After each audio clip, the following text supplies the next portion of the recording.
Good morning. On behalf of the Columbia Chamber, it is my distinct pleasure to welcome each and every one of you to breakfast briefings. So we want to thank you for being here today. Thank you for all that you do in the community. Special shout out to our small businesses for Small Business Week and for what you do to help our economy thrive. Thank you to the big businesses for supporting the small business. So it's a great opportunity we have to work together. Just want to take a minute and ask all of the chamber board members, if you would, to please rise. I know we have several of you here. Okay, thank you so much. A big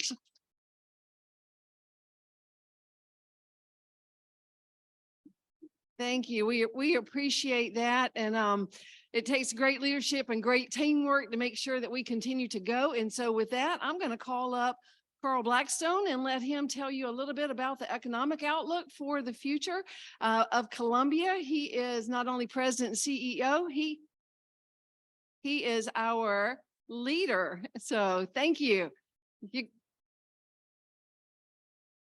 Poonam, excuse me. Uh-oh, y'all, I'm sorry.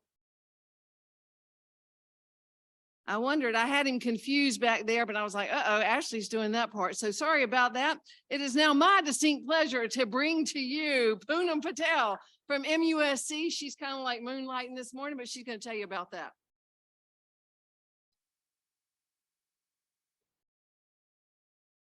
Good morning. So if you're wondering why I'm wearing a Fireflies jersey at a business meeting this morning, let me tell you why. This week is National Hospital and Nurses Week across the country. So if you know someone who works as a nurse or in a hospital or even as a teacher, because it's Teacher Appreciation Week as well, please take the time to acknowledge them, recognize them, and thank them for the incredible work that they do to serve our community. So the reason why that is connected to my jersey is we're celebrating all week long in our hospitals, and today is sports day. And so of course, naturally, I'm going to sport our great community partner, the Columbia Fireflies. So thank y'all for everything you do. All right, so pivoting to MUSC. My name is Poonam Patel. I'm the External Affairs Director of MUSC Health, and I'm excited to tell you about a lot of things going on right now. Let's start with a couple of months ago, we were evaluated as a cardiovascular hospital across the country, and we were named one of the top 10 cardiovascular community hospitals in the country, right here in Columbia, South Carolina, downtown. That's one thing to celebrate. Two, every quarter, each hospital in the country is typically evaluated on their quality metrics on how they're objectively performing across a number of indicators. Well, recently we got our report card back and we made all A's and 1 B.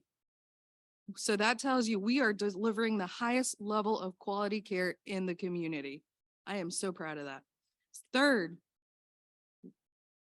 I just want to, I know all of y'all have been very much aware of the changes that have been happening internally. So it is my honor and privilege to announce today that we have our new MUSC Market CEO here in attendance with us, Matt Littlejohn.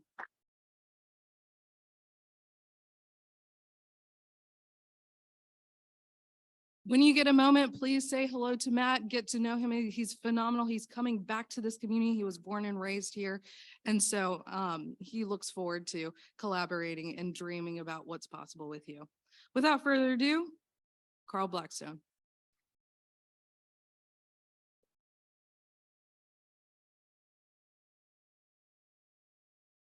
Good morning. How are you? All right, take a sip of coffee. Everybody take a sip of coffee. Good morning. There we go. There we go. Welcome. Thank y'all for coming today. We're glad to have y'all here at our monthly meeting. This is a little awkward for me, quite frankly, because I usually say something. I don't mind getting up and talking. I never present. So this is probably the first time I think I've done this in quite a while. So forgive the errors on this stuff. But anyway, we were talking in the office about just all the cool things going on right now in Columbia. I mean, it is a great time to be in the Midlands of South Carolina. And there's, for years maybe I was probably one of the bigger ones, but I was frustrated at the lack of growth in Columbia and frustrated that we couldn't get our act together to start recruiting big companies, and voila, we're here. We got it, right? We've caught the bumper, and now we got to do something with it, which is kind of another exciting time. I mean, you think about this, just not too long ago. So I started my 9th year, just last month. Crazy. I mean, it is the fastest 9 years I've ever had. But when we started, when I came on board, it was literally that same year we broke ground on this fabulous facility here, this baseball park that opened in 2016. You look at all the buildings going under construction here. Well, we'll get to that in a minute, but I mean, there's been a lot of changes in Columbia just in a short period of time. And what's going to be amazing is the growth and the projections that we see for the out years. This is just really, truly the beginning. And so one of the things when we were talking about in the office about all the growth, I put together this slideshow for a Rotary Club or something. And so we said, you should do that. And I said, this is kind of boring. I mean, I can do it to a Rotary Club. I don't know if I can do it to a membership meeting. But anyway, here it goes. So, but when I did this, it was the week after the announcement of Scout. So with that, I want to, prior to 2 months ago, I was talking about a game changer about 300 yards that way, which was the med school being built on Bull Street, and which is exciting. Don't get me wrong, it's huge. It could be in and of itself redefine Columbia as a place, not just to produce nurses and doctors, but it's also could be a great hub for innovation and research, all in the healthcare. I mean, I don't know if y'all know, we got 200 jobs at the corner of Assembly and Blossom Street at IBM that all they do is analytics. It's the hub of IBM analytics right here in Columbia, and nobody knows that they're here. It's so cool. And they're doing things right now of working with the US military on putting sensors on a helicopter to define how often a helicopter needs to be, how much maintenance they need. Because if you can detect a vibration in one part of the aircraft earlier than they thought, I mean, the highest operating cost for helicopters maintenance, right? You got to do it every like 6 hours. It's crazy expensive. But can you save money by detecting things and doing things on a repetitive maintenance program? They're all doing that right here, and nobody knows it. 2 years before COVID, IBM spent $2 billion on healthcare analytics. So think about that. So we already have IBM analytics here. What if we have a building right over here on the campus of Bull Street just to talk about healthcare analytics? Obviously, I'm not a runner. I don't do that thing, but those that do run, you know, if you run 5 miles a week or 10 miles a week over a period of time, you're wearing your knees and your joints. Can we start having some predictability in when you may need, maybe you change your running stance, or maybe you change your shoe, or maybe you just need to know that every 12 years you need a replacement of some sort. I mean, it's out there, right? The healthcare is changing, as we all know, but if you can put some predictability in it, it's pretty cool. And more importantly, if you can monetize it. And if you can monetize it here in Columbia, it'll be even better. So there's options. But then back in December, the Department of Commerce got a call from an automotive group, Volkswagen, said, we're looking at a facility and we want to talk to y'all in South Carolina. And lo and behold, the Scout announcement came, and it's changed Columbia as we know it. And I don't mean to be dramatic about it, but this is huge. And I'll go into a little bit about it. But yes, is a $2 billion announcement.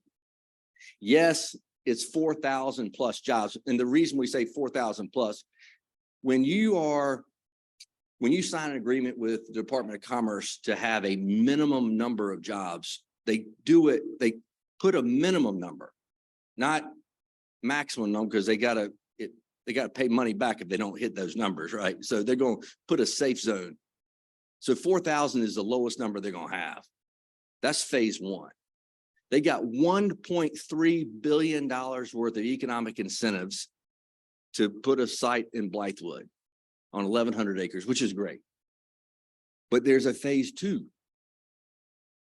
that's already been incentivized. And that's coming after they start manufacturing once the cars start rolling off the line, they'll start focusing on phase 2, which is bigger than phase 1. So put in perspective, when the precursor to Boeing came, it was a $400 million project in 2004. Back in 1993, when BMW came to the United States, $400 million investment. Now, inflation is the real thing. I get it. $2 billion for a project, unbelievable. And so we're really in a good spot in the sense of they looked at 72 sites across the country, and they chose Columbia and Richland County because they needed people. They can find land anywhere, but they couldn't find the amount of, trying to find a site that could hold, well, they needed 1,100 acres. They got 11, they probably want a little bit more. We had 1,100 acres, we got it, but they needed density. They needed a population base that could withstand a project of 9,000 or 10,000 people. And so we got it right here. So for those that are not familiar, anybody younger, I see many of you that never saw a Scout car before. Scout was a brand that was owned by International Harvester back in the 60s and 70s. It went away with the Marlboro Man, quite frankly, but it was those younger folks don't understand that either, by the way. But it was this rugged truck, one of the first SUV type cars built, and it was awesome. It was a man's type of truck. It was really cool.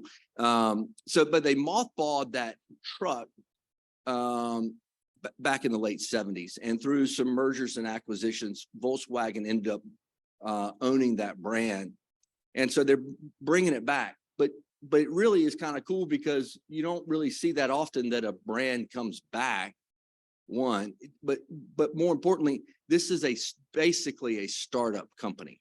They have a small team, executive team, but they're going to have to build out these jobs like it's a startup. They don't have a whole, they have an HR person, but they don't have a whole team. They don't have engineers. So they're going to be looking for everything, and they'll bring some engineers, I'm sure, to help set up the facility from Germany and Volkswagen, other companies from Volkswagen, but they really are treating this like a startup. So the good thing is they're coming, they're going to build a new intersection, a 4-leaf cloverleaf in between Wilson Boulevard and Blythewood Road. They're going to add another rail overpass to connect to Norfolk Southern. They're doing really cool stuff on this site, and you're going to see some work being done later this year. My understanding, they're going to have a couple hundred employees by the end of the year, ready to go and start. This is a very quick turnaround. If you're thinking about, they're going to be building 200,000 cars a year starting in 2026. So they got to get their business going. You know what I'm saying? So it's a quick turnaround. So we had the Scout announcement, and then unbelievably, like 2 weeks later, we get Serba Solutions is coming, and it is a electric battery facility. It's coming to right off of Shop Road, right next to Jushi and right across from Mark Anthony. 300 million bucks, 300 jobs. This would have been front page for weeks 6 months ago. And it kind of got lost in the shuffle. But this is kind of cool because this is literally in South Carolina, we've added $10.5 billion in EV type of manufacturing in the last 7 months across the state through multiple phases, but it's been incredible. Between Redwood Materials down in the Low Country in Charleston, and you had a brand of Nissan. It's got another name, but it's really Nissan backing it. Is putting a battery plant in Florence. You got Volvo making all their electric cars. All their cars will be electric by 2035. BMW added a brand new facility, $1.7 billion across the interstate from their current facility. I mean, anybody from Michigan, I hate to tell you, we just overtook y'all as the car capital. We've always been the tire capital, but now we're the automotive capital. It's amazing. But it's a huge bet by the state of South Carolina on investing in EV. And there's a cost to that too, because everybody wants to see a car or drive a car that's being built in your home area.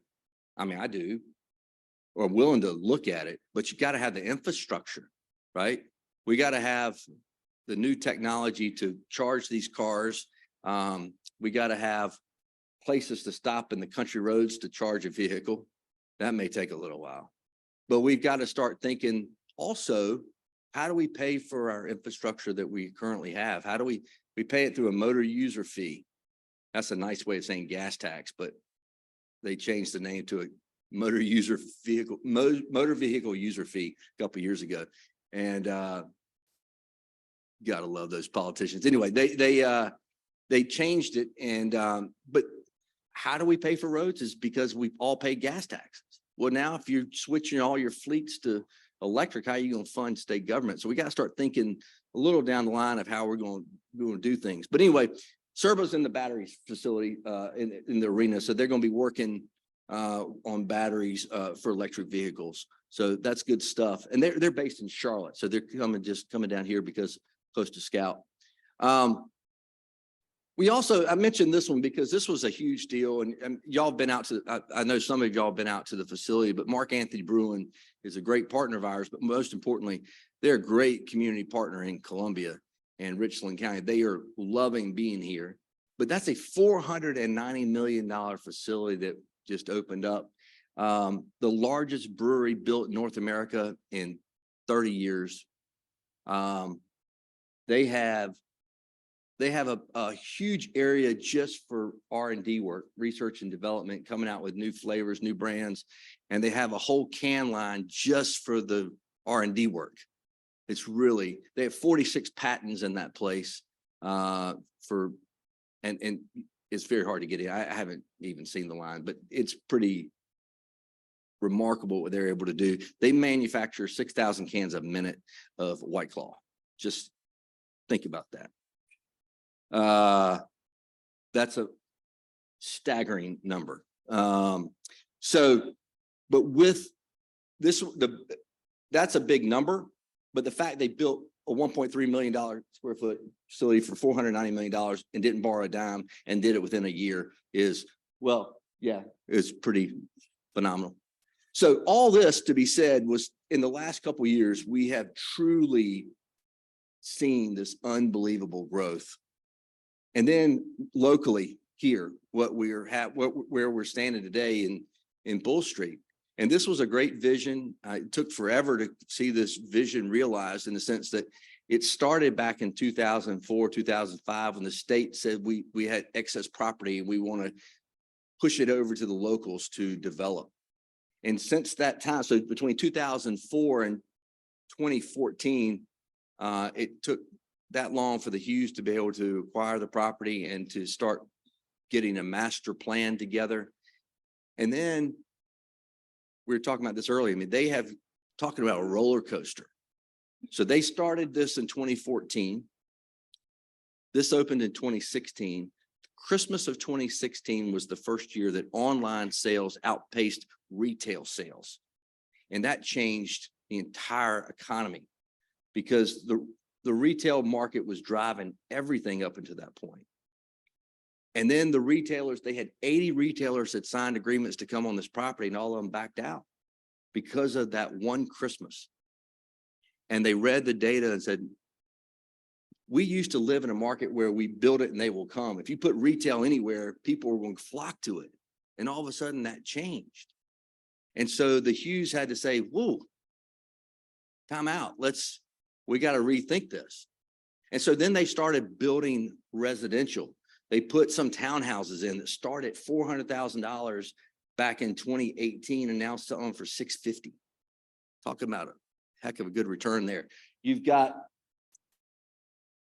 Merrill Gardens, the retirement home, I say retirement apartment complex, right, which is a great attraction if you want to live in an urban type of market and have a park and walk to a ball game. It's awesome. And then you've got the condos, the apartments right behind us, and then the old mental health hospital being converted to apartments now. So I think there's about 700 apartments in construction right now, just on this property, and another 400 within 3 blocks of Bull Street. All that downtown revitalization is really taking shape. But again, back to the Hughes for a second, when they had to pivot once, and then nobody predicted a pandemic, and so you had to pivot yet again. So I think the Hughes plan was to make this a viable option for Columbia in between 20 and 25 years. That was their build out. And all of us in this stage of an iPhone and TV 24-hour, we want it done quicker than that, right? And we had hoped it would have been done quicker than that, but it's not. Market conditions change and you got to be prepared for it. And so, but now you've got West Lawn, you've got a new brewery coming on board. Right across the street, we're going to have Tupelo Honey is coming to this place. So a lot of growth opportunities in Columbia, which are great. But what the best part about it is what I mentioned, there are 400 apartment units being built, not on Bull Street, but within 3 blocks. That's what you see, the trigger effect, right? I mean, this is what we want to see. And with the med school being built here, construction should start next September. The money's been allocated by yes, but is that the right time frame? Good. Heather Mitchell with Boudreaux is actually helping draw on those plans. So keeping that money local. But literally that is a great transformation project for Columbia, and especially if we get some research side of things. But you're going to see all this area behind us transform in the next 10 years. And it's really kind of cool to think that Upper Main and North Main, and even behind out Faro are going to see some significant growth opportunities. Because if you look back where we have food deserts and we have property that's not really seen its value, that's it. So we've got great potential in these areas. So we got the positives. What do we need to work on? That horse is barely breathing. I've been beating this horse for a long time. So y'all know this, but this is the issue. And because the scouts and the other big boys are getting significant tax incentives to come here. And they deserve them, quite frankly. I mean, they're going to be drawing economic growth for this region for years to come. So they deserve to get a little bit of tax incentives. But for small business guys, for our members of the chamber, for the service industry that's trying to service those big companies, this is what they're seeing on a reality base, right? These taxes are crazy. And so the city has been working for Joe Taylor, rest his soul, and Daniel and the city staff have been working to try to find a solution. And it is not easy. Taxes are complicated, but we all are under the same tax structure as the rest of the state.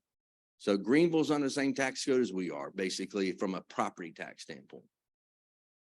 But we're still significantly higher. And I point that out because Lexington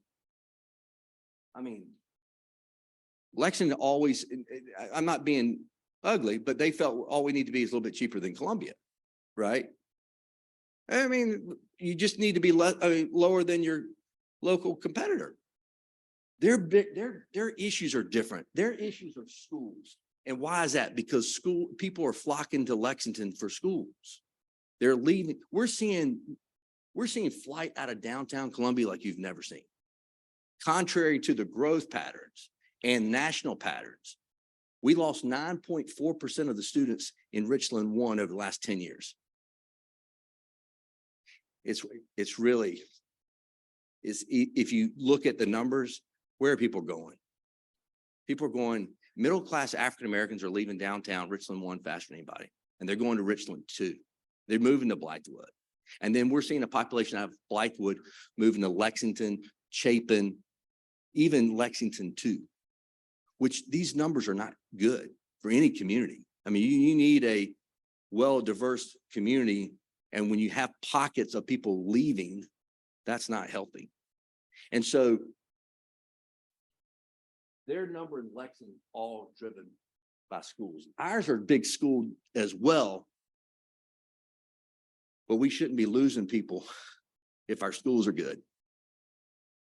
Now, not all schools are bad, don't get me wrong. There are programs in each school that are really good, but as a whole, collectively, we have to think differently because remember, we just are bringing in 9,000 new jobs and we got to have a workforce. So it's an economic development issue because taxes are high, but then it's an economic development issue because we are not producing the workforce that we need going forward. So this is an issue that we as a chamber, Scouts going to get their employees, folks. They're paying their hourly folks $58,000 a year, and they can afford to pay them a little bit more if they have to. How about your restaurants? How about your car dealers? How about your employees? Scouts going to get them. So we need to have a workforce that everybody can have, right? We need it for not just the big boys, but for everybody. So, but taxes are the driver of why we've not seen growth as much as other places. And then the elephant in the room is also education. So those are the two issues. So commercial property taxes, this is it's basically the same. But this tells you how big of a difference. I'll tell you y'all may have heard this, but quick anecdote. There was a company looking to open a store in Charlotte, and it was the same size parcel in Charlotte than it was in Columbia. It was a property zoned for the city of Columbia off of Garner's Ferry. So it was city of Columbia, Richland County. Okay. The valuation in Charlotte was $4 million for that parcel of land. The parcel here in Columbia was $3 million. I think that's probably right between the markets, right? Taxes in Charlotte were $36,000 a year. Taxes here in Columbia, $96,000 a year. It was for a 10-year lease of a building. That's $600,000 more. How do you make that up? You can't make it up. I mean, you can't, that delta is so large, that is just eating away at your profits, period.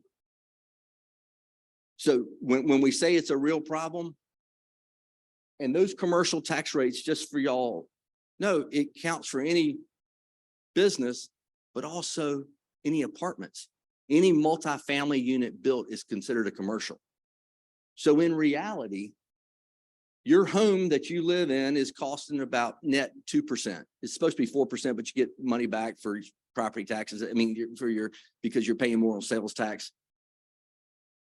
But if you're renting, you're paying 3 times the taxes as if you do if you own your home. That's the most regressive tax we have. But compared to the other places in South Carolina, and this was all part of, this is public record stuff, data that we got. This is from the City of Columbia's tax modernization study that they did. So it is a huge difference here in Columbia. This is just a factoid for y'all. I mean, this is just is a matter of where we stand collectively. For the average median earning income is 58,000, which is interestingly enough, the exact number that Scout chose as their entry level for hourly employees will be 58,000, which is about the state. But you look at Greenville and Charleston, how much further along they are, but that's because of the manufacturing base and capital. I don't mean to compare Charleston and Greenville, quite frankly, because even though it's an interest point for many people, it's unfair because capital cities are unique. Capital cities have a different population, a different set of diversity metrics and all that stuff. So it's totally different. We should compare ourselves to Raleigh and Richmond and I mean other Tallahassee and stuff, but everybody cares about what South Carolina compares to. So anyway, that's where we stand. Here's actually interesting fact here. This is more about, this is what we're seeing here is a post-COVID bump, which is fascinating. People leaving corporate jobs and starting their own business. But right now, over the last 3 years, significant growth in business permitting, business licenses. And so when you see a 77% increase in Richland County, and by the way, that led the country, fastest growing business license in the country. Full disclosure, Lexington County does not have a business license fee, so they don't keep up with it. So that's why we don't have that on there. They don't, but for our purposes, it's a huge growth. And that's where we're going to see more potentially generational wealth is created at a small business level than you do at a big corporate level. So these numbers are actually awesome for us. It means that we're on the right path. If we can keep investing in small business, if we can keep the taxes lower so these businesses can actually take off, we're on to something. But we got to make sure the soil conditions are right for those businesses that are trying to take off, because we know 50% of small businesses don't make it, right? So in order to maintain this level, we've got to see some better business practices on the county and the city level to see this growth. So the other elephant in the room is what we talked about, the education, but really workforce is it. And South Carolina, many of y'all know this, but South Carolina is the third fastest state in the nation, behind Texas and North Carolina. So we're seeing this influx of new people at alarming rates. I mean, we're going to have a lot of damn Yankees here. I just want to tell you, they're coming in droves. For those that are here, they're already here. Your grandfathered in, but everybody else going forward. So we have y'all see it every day. We're talking about I-77 traffic being crazy. Traffic everywhere is crazy, but we're seeing such growth everywhere, especially along the coast, but also around lakes. But people are coming down. South Carolina's popular, but crazy enough is that we're the third fastest growing state. We're the fifth lowest in labor participation rate. Fifth lowest in labor participation rate in the country, which tells you a lot that people aren't working. Well, why is that? Well, number one reason, we're attracting retirees who don't want to work, but we need a workforce.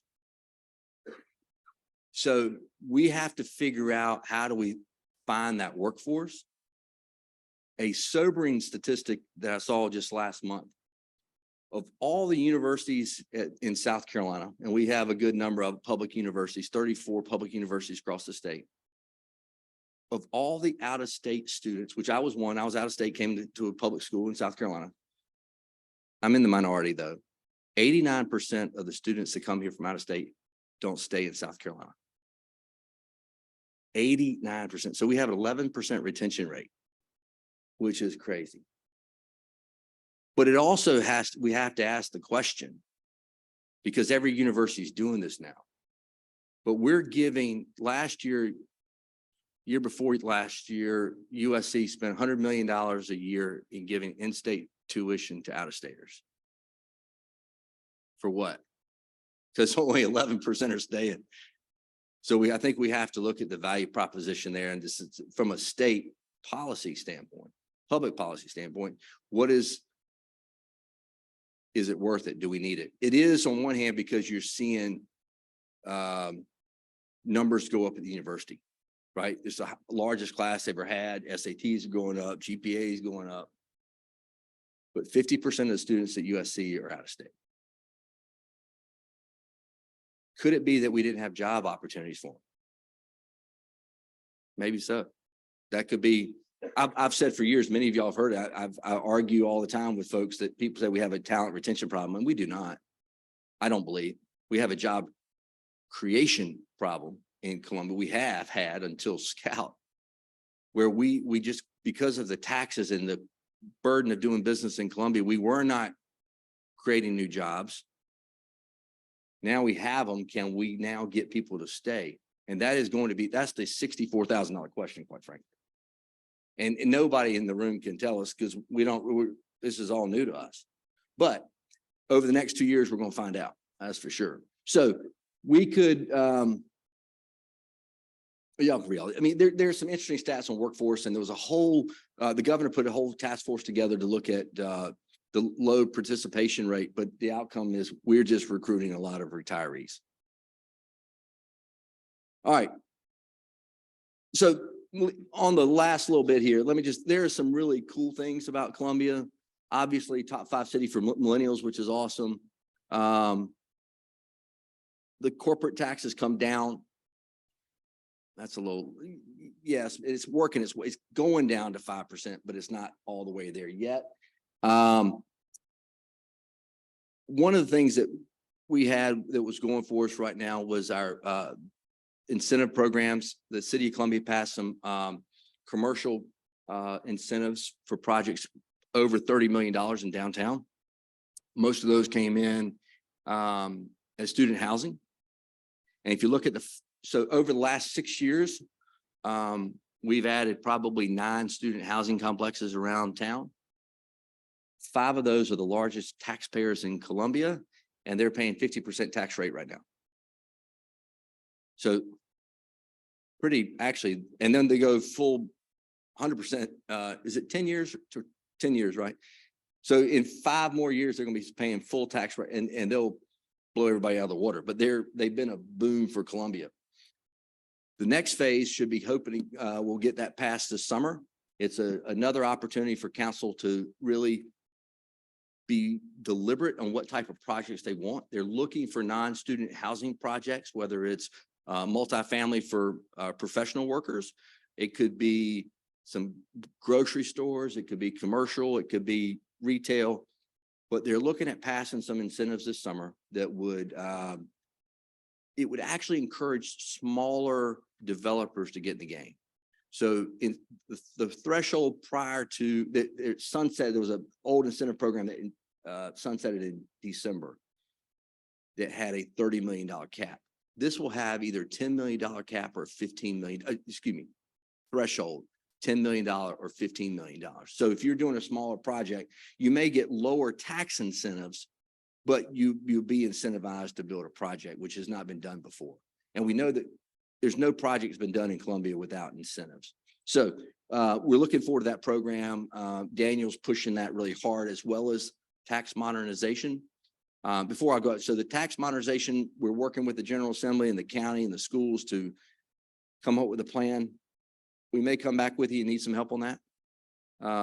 We may need to encourage some members of council to look at this, but for the vitality of this community, for the vitality of the small business guy, we're going to need to really focus as a chamber on making sure we get some good public policy decisions made from our elected officials. So we'll come back to you, but I'm just putting you on notice right now that the time will come shortly where we may have to do a little bit of letter writing, and we may need some help. So, but all good things coming out.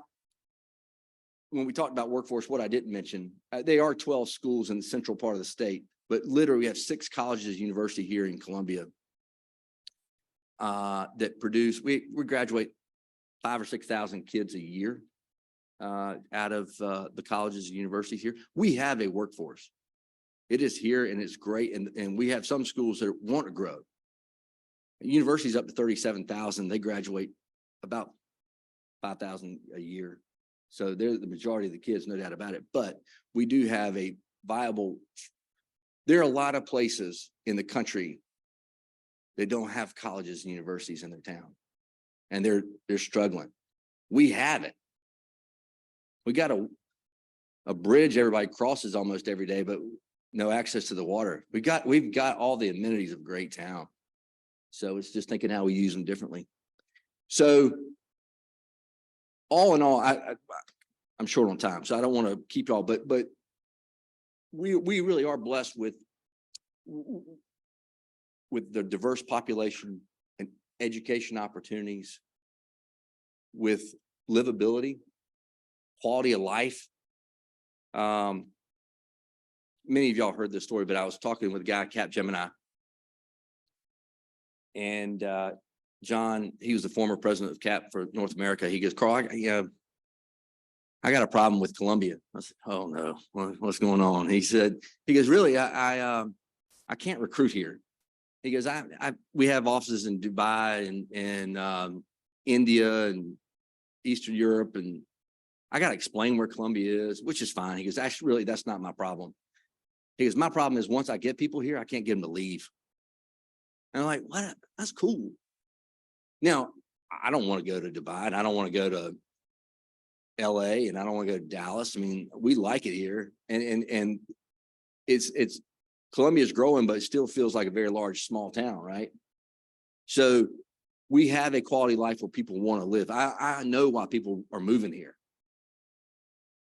So we have to maintain that, but we got to do a couple things going forward. And that's what we as a chamber should be doing. We should be focusing on education and taxes and making Columbia a better place to do business. That's our role. It should be our role. But we're proud of what we've been doing. We've had a great couple of years, which you've heard. Our Fort Jackson community is healthy and doing well. I mean, talking about a silent industry. Fort Jackson alone is a $4.2 billion economic engine for Columbia. The military as a whole in Columbia is about 6.6 billion. You take the VA, and you take McIntyre and the National Guard. It's a big operation.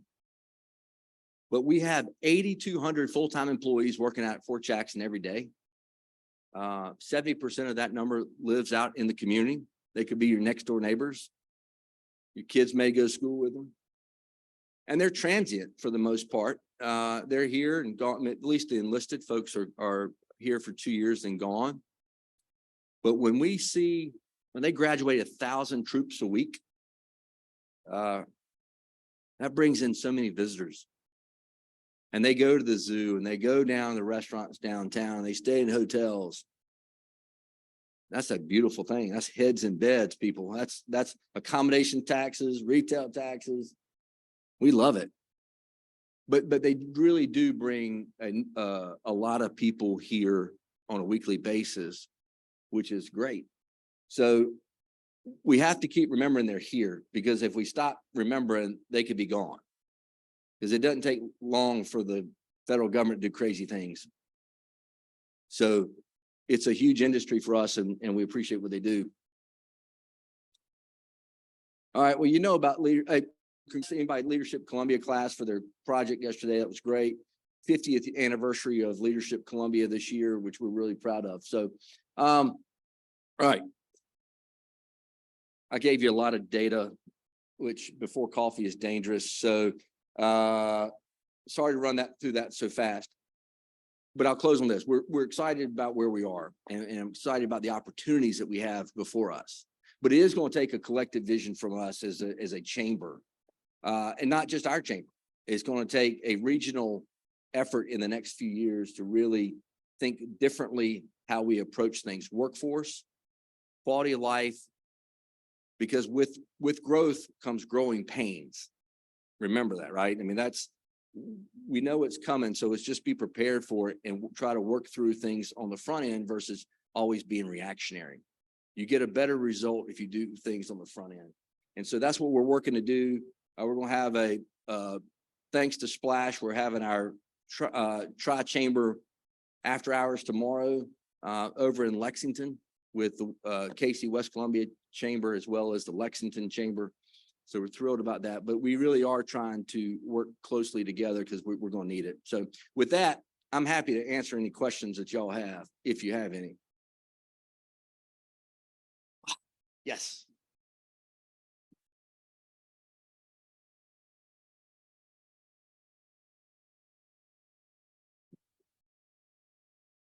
Okay. While the taxes, can you hear me? Okay, there we go. While taxes and education are important, so is housing. Yes. And when we've got a $23 an hour average wage now, that's about 48,000 a year. Even if Scout brings people in at 58,000 a year, we're talking that folks can afford $1,200 to $1,500 a month. So are we building anything other than the $650,000 townhomes? Well, There are 20 units of that. The problem is if you look at, the question is about housing, and there's attainable housing, affordable housing, however you want to classify it right now. We are not prepared at all. In fact, we're so below the number that we should have already without any growth. Where we have seen homes being built over the last 5 years, they've been in the between 2 and 250. It's less than 300,000 is the average home price in Richland County, even new builds. And because that's what the market is bearing right now. We're not seeing huge neighborhoods pop up. But going back, even if you don't want to own a home, if you want to rent a home, back to those stats, I mean, you're still paying, the average in other markets is about 2 months worth of rent covers your taxes. We're at 4.5 months of rent, pay the taxes. And so it's just a hard point of entry. So I probably get called multiple times a month of projects that want to expand, people that want to build multifamily units, and they can't make it work on a pro forma. And so that money is fluid. If they don't build it here, they're going to Jacksonville, or they're going to Chattanooga, or they're going to Huntsville. Huntsville has 28,000 apartments being built right now. Huntsville, Alabama. It's crazy. Ours, I mean, we're very, very low. So there's no inventory, one, and two, the cost, especially with the cost of goods going up through the pandemic, has been hard to get in that marketplace. But that's something that I know the county's working on right now, because the sprawl issue is going to have a bigger impact in Lower Richland and Northeast than anywhere else. And so they're already seeing that. But that's what a good planning, we worked with the city and the county on doing their zoning plans a couple of years ago, which was actually the best timing that they got those done prior to, at least to control some of the sprawl. Sprawl is no good for any community, quite frankly. I mean, if you want to protect your value of your home and actually see an increase, you want controlled growth. You want to do it the right way. And so I think the county and the city have done that very, very well, quite frankly. We just don't have enough going in. And so downtown's got to redo some zoning to have some density. And that's what the incentive package is really meant to do, is to increase. Right now, Columbia has about 3,000 people living in the business district. And Greenville has about 6,500 folks that live in the business district. Matt, I think I'm somewhere close. And then Charleston has like 9,500. So if we can actually see that increase in an urban type of setting, walkability, you're going to see more things like grocery store, maybe not grocery store, maybe drugstores that pop open that have food available. If we can get some more density, we'll have more services, more retail, which is what we really, really need. Did I answer your question? Sort of, not really.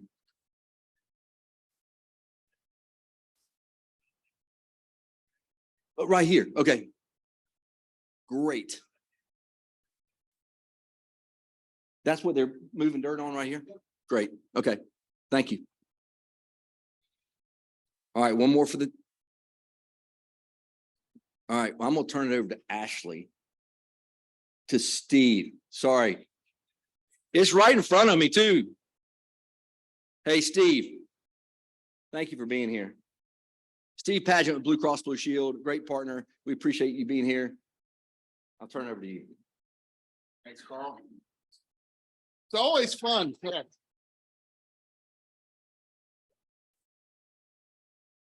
It's always fun to follow Carl, because he always has so much information that he tries to, 45 minutes into a 20-minute presentation, then says, hey, can you shave off your message real quick for me so we can get everyone out on time? So Carl, you did well today. I appreciate that. As you just heard, Columbia is booming, and I will reinforce some of your numbers. So Blue Cross partners with chambers across the state. and offers small business programs and large business programs to business owners around the state. And then we reinvest back through the chambers to help chambers do programs like this. And over the last year, you saw in the numbers that Carl just shared, the city of Columbia had 16 chamber members enrolled in our Chamber Plus program, which are small business only. So we're talking 2 to 50. It was the second largest group of investors in the state of South Carolina. So the momentum in this city is growing, and we see it in all facets, in addition to what Carl just showed you. So as you look at your businesses, whether it's a mom and pop sole proprietor or 150 employee group, you may have thought, well, gosh, Blue Cross covers and their premiums are all through the roof. And I will not tell you that they are inexpensive. But what I will tell you is that they have come down and that there are plan options that weren't there previously. So I've started to adopt the saying, it's maybe not your father's old Blue Cross anymore. So when it comes time for your business to look at health insurance, or you need to start coming up with ways to retain and recruit new talent like we've just talked about, one of the most important aspects that the workforce is looking for is access to health insurance, because they don't want to go through another pandemic without the security of knowing that they're covered. So when it comes to that time, think Blue Cross. We're the only insurance company that's based in South Carolina. Our headquarters are in Richland County. When I talk to my friends in Greenville, I tell them we started in Greenville, but now Columbia is home. So when it comes time for that, I just would ask, reach out to Blue Cross and let's have a conversation so that we can continue to do and invest in our local communities that make South Carolina such a great place to stay and live and work. And it's a pleasure to be with you. If you have an opportunity and you need to reach out to Blue Cross, I'd be happy to have that conversation with you, get you in touch with myself or with an agent so that we can at least have a conversation, and then we go from there. So thank y'all so much. Carl, thank you for all you've shared with us today. Hope you have a wonderful day. And now I'm going to turn it over, because it says here I need to turn it over to Ashley. And thank y'all very much. Have a wonderful Wednesday.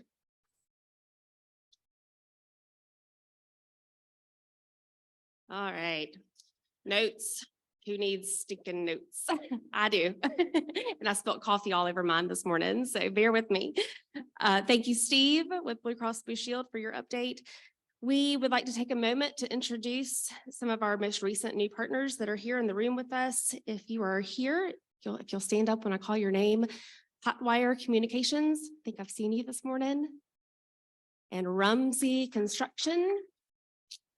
Good morning. Welcome aboard. Let's see. TD Bank is the Chamber's small business champion sponsor, allowing the Chamber's small business programming to continue serving the community, advocating for small business issues, as well as providing a forum for education, networking, and motivation. The Chamber is excited to announce through this partnership, TD Bank is sponsoring the partnership dues for 5 small businesses in the Midlands region. Through an application process, 5 small businesses were selected to have their partnership dues paid for in an effort to launch these businesses on a path for success. I believe we have 3 of those businesses in the house this morning. When I call your name, if you'll please stand, we have our Bettis Construction,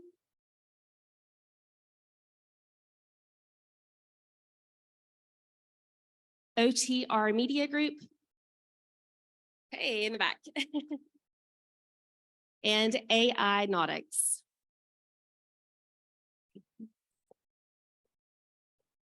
We look forward to working with all of our new partners and getting to know each and one of you. I also have a special introduction. I would like to introduce everyone to Mr. Robbie Thomas with WIS. He's the new general manager. He's from Georgia, but recently moved from Alabama. And don't worry, we'll have him converted to a Gamecock and a Firefly fan soon. We look forward to getting to know you too, Robbie. We also want to celebrate our Partner of the Month, which is chosen internally to spotlight the Chamber's partners who have shown great efforts to assisting the Chamber's mission to create and promote an environment where businesses can flourish in the region. Splash Omnimedia has been a Chamber partner for 5 years. And during this time, we have seen this business grow. So for all of you new partners in the room, this is a company that has a true testament for what being a part of the Columbia Chamber is all about. Splash opened their doors in 2006. One of their first events was attending a Columbia Chamber after-hours event. Matt Thompson, senior partner, will tell you that his company built an entire marketing strategy around leveraging the networking and opportunities that the Columbia Chamber provides. Some of Splash's first clients came from the Columbia Chamber. They formed relationships and brought on new vendors from the connections they made through the Columbia Chamber. And this small business now has over 40 full-time employees and hundreds of clients. They recently sponsored our sold-out 37th annual golf tournament at Fort Jackson. And as Carl mentioned, tomorrow night, they're hosting a tri-chamber after-hours partner engagement in Lexington. It's at their site, and it's at the Old Mill. So we'd love to invite you. It's an after-hours event, but it starts at 4:30. So come network and get to know all of our partners. Matt and Freddie, if you'll meet our chamber team over here in the corner, we'd love to present you with a plaque and take a few pictures with you.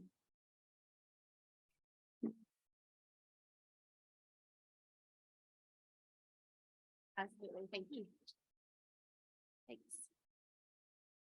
Now, Splash Omnimedia also wants your business to be successful. They are offering a modified SWOT analysis as a raffle today. A SWOT analysis is a consultation where your business, they facilitate the discussion of an organization's strengths, weaknesses, opportunities, and threats. This process sets the foundation for a full strategic plan and will unify the organization's decision makers. It enables an organization to set goals and milestones and enables the organization to move forward in the best direction. So in honor of Small Business Month, our team randomly selected a business. If you're here in the audience today, Dana with South Carolina Home Measure, you are going to get a modified SWOT analysis.